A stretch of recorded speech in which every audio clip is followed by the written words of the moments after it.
विनोद जी, आपने तो किताब भी लिखी हुई आंदोलन जीवी शब्द का जो आविष्कार किया इस सरकार ने, वो अपने आप में बताता है कि आंदोलनों और आंदोलनकारियों के प्रति उसकी जो समझ है और उसकी जो मानसिकता है वो क्या है।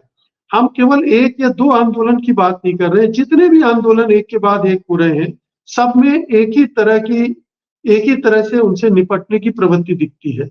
ये क्या प्रवृत्ति है? क्या इसे निरंकुशता कहा जा सकता है? क्या इसे तानाशाही का एक रूप कहा जा सकता है? देखिए मुकेश जी, मैं दो तीन बातें रखूंगा।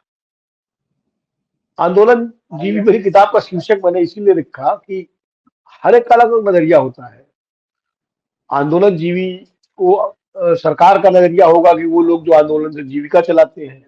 मेरा नजरिया है कि आंदोलन ही जिनका जीवन है वो आंदोलन जीवी है। अब पुष्पेंद्र चौहान को मैं सॉरी पुष्पेंद्र चौधरी साहब को मैं आंदोलन जीवी मानता हूँ, इसलिए नहीं कि इनकी जीविका आंदोलन है, इनका जीवन आंदोलन है मेरे हिसाब से। ये किसानों के मुद्दों को लेकर के निस्वार्थ भाव से सड़क पर आते हैं, टेलीविजन पे आते हैं, अपनी बात कहते हैं, तो इनके इनके जीवन का उद्देश्य आंदोलन है लोगों के हकों के लिए। तो इसलिए आंदोलन जीवी मेरा नजरिया ये है, इसलिए मैंने उसका शीर्षक आंदोलन जीवी रखा। सरकार का शीर्षक होगा कि उन्होंने अपना मंशा उनकी रही होगी। खैर, दूसरी बात यह है, दरअसल क्या होता है लोकतंत्र में, सरकार किस चीज से, कोई भी सरकार हो, किस चीज से दबती है, वो देखती है कि ये आंदोलन जो है इससे हमारे वोट पे कितना असर पड़ेगा। और अगर उसको लगता है कि इससे वोट पे असर पड़ेगा तो निश्चित रूप से जल्दी वो झुकती है, जल्दी बातें मानती है। एक साल तक जब किसान बैठे रहे और जब प्रधानमंत्री जी को ये फीडबैक मिला कि इससे तो उनके वोट का नुकसान होगा, चुनाव आने वाले हैं 2022 में उत्तर प्रदेश समेत कई राज्यों के, तो इसका नुकसान हो जाएगा, तो वो एक साल बाद उन्होंने सारे वो कानून जो है, तीनों कृषि कानून वापस ले लिए। अब बात अगर आज के संदर्भ में करें, देखिए सरकार ने तय कर लिया था कि हम इनको दिल्ली नहीं आने देंगे, तो हरियाणा की सरकार वही कर रही जो केंद्र का निर्देश है। अब दिल्ली नहीं आने देंगे तो सवाल उठता क्यों नहीं आने देंगे, भाई दिल्ली देश की राजधानी है, अगर किसान वहां आना चाहते हैं तो आप उनका एक मैनेजमेंट, जो आपने कहा ना कि एक लोकतंत्र में एक मैनेजमेंट होता है एक चीजों को हैंडल करने का। मौजूदा सत्ता प्रतिष्ठान में जो लोग हैं उनको लगता है कि शायद आंदोलनों को से निपटने का एक ही तरीका है, पुलिस के जरिए उनसे निपटा जाए। ये भी विडंबना है कि ये सत्ता जो आज इतनी बड़ी है, ये भी एक आंदोलन से निकल के आई है। राम मंदिर का आंदोलन, हम उसको सहमत हो असहमत हो अलग बात है, लेकिन एक बड़ा व्यापक जन आंदोलन था, बन गया था। और उसमें भी उस समय तत्कालीन सरकारों ने तरीके से थोड़ा अवरोध भी डाले, सब डाले, लेकिन वो सरकार, ये आज जो भारतीय जनता पार्टी 303 सीटें लेकर बैठी हुई है, उसकी बुनियाद में वही राम मंदिर का ही आंदोलन है। और ये सारे नेता उस आंदोलन से जुड़े थे। और इसमें कई नेता तो ऐसे हैं जो जेपी आंदोलन से भी जुड़े रहे। खुद मोदी जी का कहना है वो भी जेपी आंदोलन में हिंसा भी हुई, अराजकता भी फैली। हाँ, तो इसलिए आंदोलन से निकलने के बाद अगर आंदोलन से इस तरह से सरकार निपट रही है तो थोड़ा सा बड़ा विडंबना ही कहा जाएगा, दुर्भाग्यपूर्ण माना जाएगा। वरना तरीका तो ये है कि अगर किसानों से बातचीत आप कर रहे हैं, चंडीगढ़ में कई राउंड बातचीत हो रही है, केंद्रीय मंत्री वहां जा रहे हैं, कृषि मंत्री और हमारे वाणिज्य मंत्री, और बातचीत कर रहे हैं, तो किसान नेताओं से कह देते हैं भाई आप लोग अभी बातचीत हमारी चल रही है, आप लोग एक जगह बैठ जाइए, और जब बातचीत का नतीजा निकले तो वापस चले जाइए। अगर बातचीत और नहीं निकले तो फिर आप दिल्ली की अगर बात करते हैं उसका रास्ता देखा जाएगा। तो किसान शायद वही बैठ जाते। लेकिन एक तरफ तो बार वार्ता हो रही है, दूसरी तरफ जो है बॉर्डर पर, हरियाणा पंजाब के बॉर्डर पर बिल्कुल बॉर्डर जैसी स्थिति बनी हुई है कि दो राज्य आमने सामने है और किसान वहां आंसू गैस के गोले और लाठियां और पूरा सब बैरिकेडिंग, तो ये बड़ा विचित्र सा दृश्य है। लेकिन मैं आपको मुकेश जी ये कहना चाहूंगा, मुझे लगता है सरकार ने या सत्ता प्रतिष्ठान ने जो आकलन किया है उसके अनुसार किसान आंदोलन से उसके वोट बैंक पर कोई बड़ा असर पड़ने वाला नहीं है। और ये इसलिए है कि पिछले किसान आंदोलन का कोई असर नहीं पड़ा, और उत्तर प्रदेश में भारतीय जनता पार्टी की सरकार और उन सारे इलाकों में जहां से किसान आए थे, वो जीती, और बड़े अच्छे से जीती, जैसे पिछली बार जीती थी। तो उनको लगा कि भाई जब आप वोट डालने जाते हैं तो आप किसान नहीं रहते, तब आप हिंदू हो जाते हैं, मुसलमान हो जाते हैं, जाट गुजर यादव ब्राह्मण क्षत्रिय पिछड़े अगड़े हो जाते हैं, और उस हिसाब से आप वोट डालते हैं। तो जब आपका वोटिंग पैटर्न ये है तो ठीक है, आप करते रहिए आंदोलन, जब चुनाव आएगा तो आप फिर हिंदू हो जाएंगे, जाट हो जाएंगे, गुजर हो जाएंगे, यादव हो जाएंगे। तो इसलिए सरकार को लगता है कि हमारे वोट बैंक पे, हमारे चुनाव परिणाम पे कोई असर नहीं पड़ेगा। यही महिला पहलवानों का आंदोलन पे हुआ, उसका भी इसीलिए उसको सरकार ने अनदेखा किया और तमाम सारे दृश्य, शोभनीय दृश्य हम लोगों ने देखे। अब मैं आपको उदाहरण दूं कि सरकारों का नैरेटिव होता है, क्या नैरेटिव होता है कि जो वर्ग आंदोलन कर रहा है उसको आइसोलेट कर दो, अलग थलग कर दो, और उसके सामने दूसरे वर्ग का ध्रुवीकरण कर दो। मैं आपको बताता हूं थोड़ा पीछे ले जाके, जब मंडल आंदोलन चल रहा था और बच्चे जल रहे थे तो उस समय वीपी सिंह प्रधानमंत्री थे।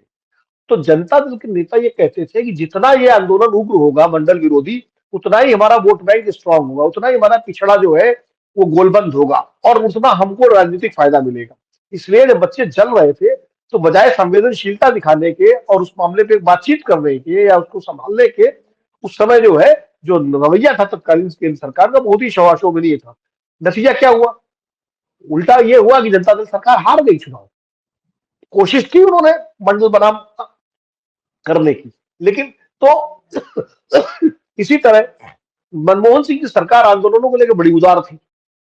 अन्ना आंदोलन में दोनों बार उन्होंने कोई सख्ती नहीं की, कोई किसी तरह का वो नहीं किया, और एक बार खाली अन्ना जी को गिरफ्तार किया था एक दिन के लिए, तिहाड़ जेल भेजा था, बाद में वापस करके रामलीला मैदान में अनुमति दे दी थी। बहुत उदार सरकार थी, बड़े लोकतांत्रिक तरीके से उससे निपटा गया। मंत्री गए, 5-5 मंत्री, 6-6 मंत्री, सब वार्ता करते रहे, मांगे मानी गई, सब किया गया, संसद का विशेष सत्र बुलाया गया, लेकिन चुनाव में सरकार हार गई, लोकतांत्रिक सरकार। तो बड़ा विचित्र देश है हमारा। हम लोग लोकतांत्रिक मूल्यों के कितने हितैषी हैं ये समझ में आ जाता है। कायदे से तो सरकार को जीत जाना चाहिए था, क्योंकि जब उसने लोकतांत्रिक तरीके से आंदोलन को निपटा था। तो दरअसल जब सत्ता प्रतिष्ठान और सरकारों को राजीव गांधी की सरकार ने बहुत उदारता के साथ किसानों को, मैंने पिछले उसमें कहा था कि दिल्ली किसान आए, करीब 1-1.5 लाख 2 लाख किसान आके वोट क्लब पे बैठे, इंदिरा गांधी की रैली होनी थी वहां पर, इंदिरा गांधी की स्मृति में उसको शिफ्ट किया गया, लालकिला मैदान किया गया, और किसानों पे कोई लाठी गोली और बंदूक नहीं चली, और उसके बाद उनको समझा बुझा के वापस कर दिया गया। मेरठ में आके बैठ गए, 27-28 दिन वहां बैठे रहे। वहां के डीएम को निर्देश था कि आप अपनी तरीके से इनसे निपटिए, लेकिन लाठी और गोली नहीं चलेगी। बहुत उदारता के साथ उस आंदोलन से निपटा गया। शरद जोशी का आंदोलन हुआ था, उसमें भी उस समय जितने किसान आंदोलन हुए थे उसमें सरकारें बातचीत करती थी। कुछ गिरफ्तारियां हुई होंगी, ऐसा नहीं रही, लेकिन वो सरकार हार गई चुनाव 1989 में, पूरा जो है उसके बावजूद। तो जब सरकार को ये भरोसा हो कि राम मंदिर की लहर में चुनाव जिताएगी, विकसित भारत की का जो नैरेटिव वो चुनाव जिताएगा, जब 80 करोड़ लोगों को जो 5 किलो राशन मिल रहा है वो हमको चुनाव जिताएगा, अब जब किसान जो पंजाब के हैं ज्यादातर, तो उनको हम बाकी वर्गों से अलग थलग कर देंगे। हम कहेंगे भाई कपड़ा बनाने वाला भी तो कपड़ा जो है बेचता है, अगर ये अन्नदाता है तो डॉक्टर जीवन दाता है, इस तरह तमाम नैरेटिव चलेंगे, तो ये अलग थलग पड़ जाएंगे। तो ऐसे में अब कैसे उम्मीद करें कि सरकार जो है इन आंदोलनकारियों से बहुत नरमी से निपटेगी? निपटना चाहिए, नरमी से पेश आना चाहिए, लोकतंत्र का तकाजा है जी सरकार को लोगों से अभी भी तरीका था भाई, आप आने देते, बुराड़ी का मैदान इतना बड़ा मैदान है दिल्ली में, दिल्ली से बाहर भी है, कोई बहुत अंतर नहीं है, वहां बिठा देते और वहीं आप पुलिस का घेरा लगा देते और कहते किसान नेताओं से कि यहाँ से आगे आप नहीं जाएंगे, दिल्ली आना चाहते दिल्ली आप आ गए, अब आपको वार्ता करनी है तो आप आइए, जहां वार्ता स्थल है वहां आइए, बातचीत होती रहेगी और किसान यही रहेंगे। तो ऐसे बीच का रास्ता निकल सकता था भाई, दिल्ली आने का जी मतलब हम लाल किला नहीं आने देंगे आपको, हम रामलीला मैदान नहीं आने देंगे, क्योंकि वो संवेदनशील क्षेत्र है, एक बार वहां घटना हो चुकी है, हम आपको जो है यहाँ बैठाते, यहाँ बैठे, इसके आगे। तो शायद किसानों को भी लगता है कि ठीक है भाई, कितनी बार हम जो है एक दूसरे से लड़े, यहाँ बैठे, लेकिन उसकी बजाय कि आने ही नहीं देना है दिल्ली, जी वो जो एक निर्णय है, एक जिद है सरकार की, वो मुझे लगता है वो टकराव की स्थिति पैदा कर रही है। देखिए, आंदोलनकारी चाहे कम हो चाहे ज्यादा हो, लेकिन आंदोलनकारियों को जब दमन होता है किसी भी सरकार की तरफ से, तो लोगों में इसका संदेश ठीक नहीं जाता है। और मुझे लगता है भले ही अभी सत्ता प्रतिष्ठान को लग रहा हो कि उनकी 2024 के चुनाव में जीत सुनिश्चित है, लेकिन ये घटनाएं धीरे धीरे कुल मिलाकर के राजनीतिक रूप से लोकतंत्र के लिए बहुत शोभनीय नहीं मानी जाती। जब अपने ही देश में, अपने ही देश के भीतर, अपने ही लोगों का पुलिस के साथ और सुरक्षा बलों के साथ टकराव हो, तो वो मतलब बहुत दुखद है, बहुत बिल्कुल दुर्भाग्यपूर्ण है कि इस तरह से। मुझे जी लगता है कि अभी भी समय है अभी भी समय है। किसानों ने, भले एक किसान की गोली लगने से मौत हो गई, दो किसान शायद वो आंसू गैस के गोले से उनको सफोकेशन हुआ, उनकी मौत हुई। मुझे लगता है अभी बहुत ज्यादा बात नहीं बिगड़ी है। किसानों ने अपनी तरफ से टाल दिया है दिल्ली कूच का ऐलान, शायद 28-29 तारीख तक के लिए।